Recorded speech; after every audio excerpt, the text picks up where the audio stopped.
donne la consigne.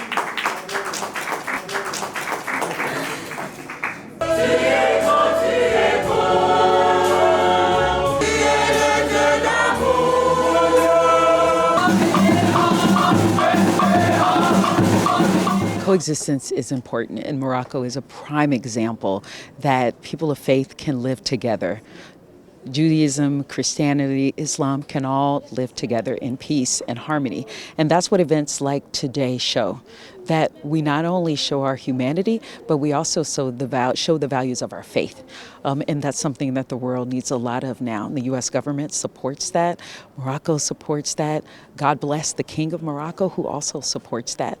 So it seems that it's something that the people who are living here every day, the people that are engaging with each other, we also need to be the ones that live it.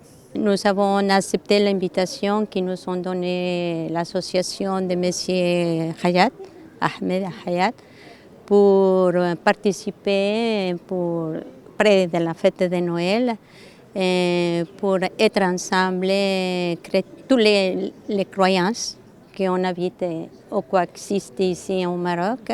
Et pour moi, vraiment, c'est une grande joie de partager ma foi avec les autres croyants, avec le respect mutuel, comme juifs, comme musulmans, comme chrétiens, que c'est possible vraiment vivre dans l'harmonie.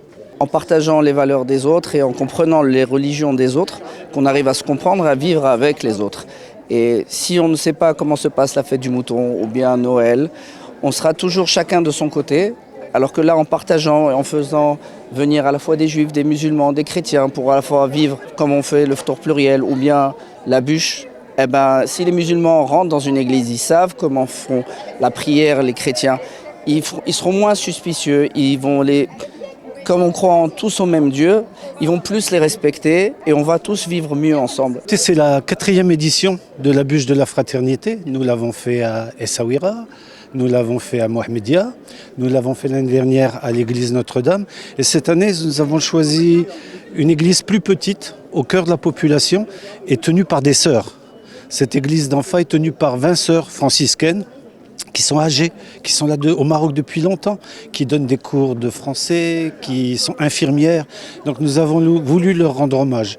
Et en ces moments où le monde ne brusque de fureur, de haine, de rejet de l'autre, de guerre, c'est une sorte d'oasis de paix au Maroc. Et en essayant de mettre modestement nos pas dans les traces de Sa Majesté le Roi, qui avait lui-même invité le pape François il y a 4 ans de ça.